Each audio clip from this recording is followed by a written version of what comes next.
동남아시아는 과거 제국주의 시절부터 유럽 열강들의 식민지였다. 당시 이 지역에는 많은 자원들이 매장되어 있었고 이를 차지하기 위해 수많은 선진 국가들이 경쟁을 벌였다. 유럽 열강들이 동남아시아와 같은 후진국들을 지배하는 것은 그리 어려운 일이 아니었다. 오랜 기간 동안 이어진 식민 지배로 인해 경제적 종속 관계가 형성되었고 독립 후에도 여전히 빈곤에서 벗어나지 못하고 있는 것이다.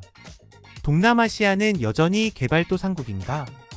동남아시아 국가들이 최근 들어 눈부신 경제 성장을 이룩하고 있지만 많은 사람들은 이들을 후진국이라고 생각한다. 실제로 태국이나 베트남 등 일부 국가는 1인당 국민소득이 3,000달러를 넘기도 했지만 대부분의 나라들은 1,000달러 수준에 머물러 있기 때문이다. 그렇다면 왜 동남아시아에는 선진국이라 부를 만한 나라가 없을까요? 그것은 바로 빈부격차 때문이다.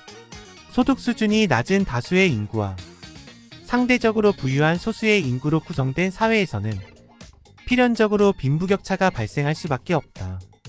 따라서 빈곤층에게 일자리를 제공하지 못하는 나라는 결코 선진국이 될 수 없다. 오늘의 주제 동남아 지역이 아직도 가난한 이유. 지금 바로 알아보자.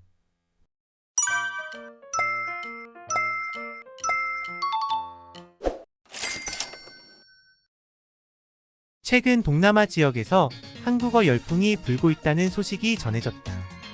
한류 드라마와 K-팝 등 문화 콘텐츠들이 인기를 끌면서 현지인들 사이에서 한국어 배우기 붐이 일고 있는 것이다. 이는 자연스럽게 국내 기업들의 진출 확대로 이어지고 있다.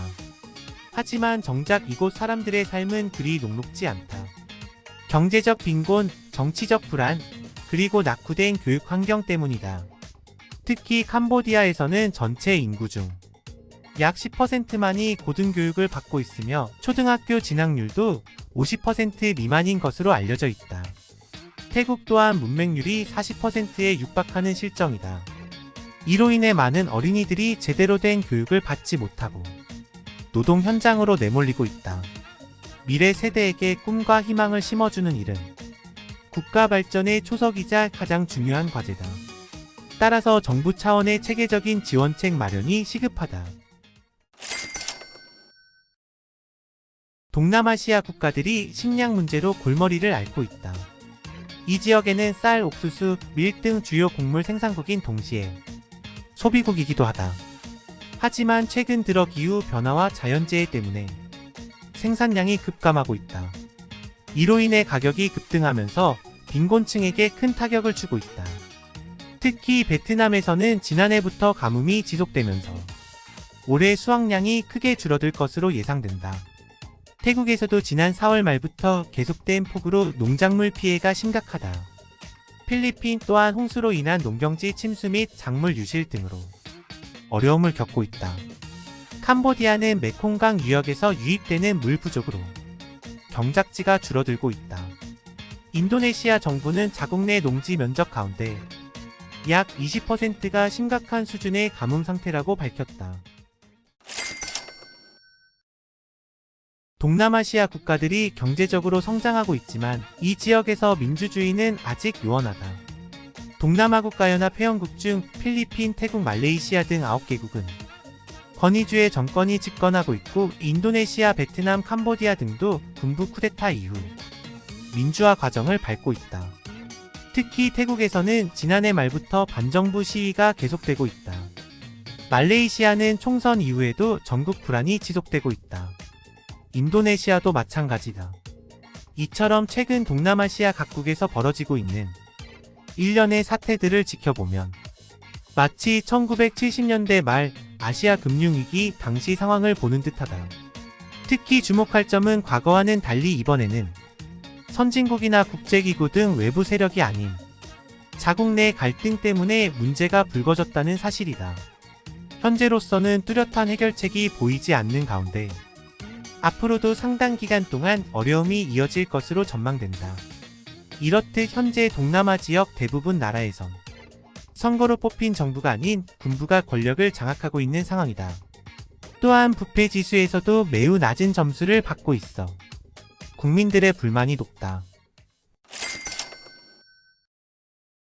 동남아시아는 풍부한 천연자원, 저렴한 노동력 등 다양한 장점을 가지고 있지만 아직까지 사회 기반 시설이 제대로 갖춰져 있지 않아 경제 발전 속도가 더디다는 단점도 존재한다.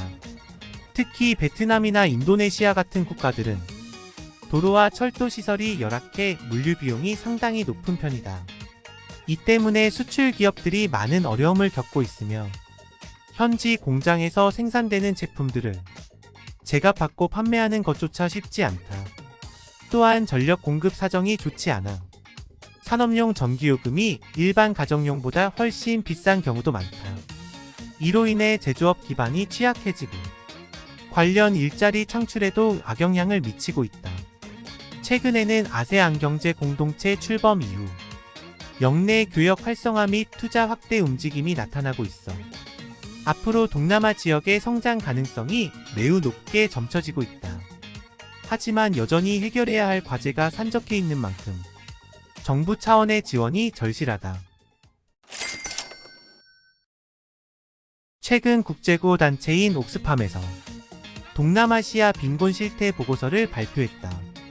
이 보고서는 동남아시아 국가 중에서도 특히 캄보디아, 라오스, 미얀마 등 인도차이나 반도 내 저개발 국가들이 겪고 있는 극심한 빈곤 문제를 다루고 있다. 먼저 전체 인구의 약 40%가 절대빈곤층이며 15세 이하 어린이와 청소년 10명 중 1명이 영양실조 상태라는 사실이 충격적이다. 또한 여성 할례 및 좋은 풍습 때문에 매년 5,000명의 소녀들이 목숨을 잃고 있다는 점도 매우 안타깝다. 그런데 이런 상황 속에서도 부유층 자녀들은 값비싼 사립학교에 다니고 있으며 심지어 학교 수업 대신 해외 유학을 떠나는 경우도 많다고 한다. 동남아시아 국가들이 빈곤에서 벗어나지 못하는 이유는 무엇일까? 이 질문에 대한 답은 의외로 간단하다. 바로 교육 때문이다. 교육 수준이 낮은 사람일수록 그리고 문맹률이 높은 나라일수록 경제적으로 발전하기 힘들다. 실제로 동남아 국가 중 가장 잘 사는 나라인 싱가포르와 필리핀의 경우 국민 평균 교육 수준이 매우 높다. 반면 태국이나 베트남 등 상대적으로 못 사는 나라로 분류되는 나라들의 경우에는 국민 평균 교육 수준이 상당히 낮다. 또한 두 나라 모두 문맹률이 10%대에 육박한다. 결국 이런 차이가 현재 양국의 경제력 격차를 만들어낸 셈이다. 당신의 생각은 어떠신가요? 여러분의 생각을 댓글로 남겨주세요. 이 영상이 재미있으셨다면 좋아요와 구독, 알림 설정까지 부탁드립니다. 다음에 또 봐요.